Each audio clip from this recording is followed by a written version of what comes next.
The great wildfire smog has lifted.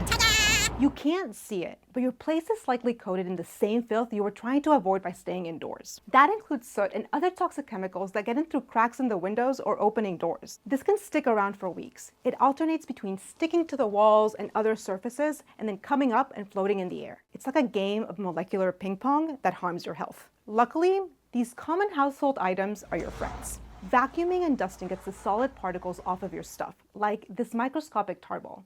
And the H2O in a wet mop picks up the gases because they're water soluble. Some of these aren't all that different than what comes out of a tailpipe.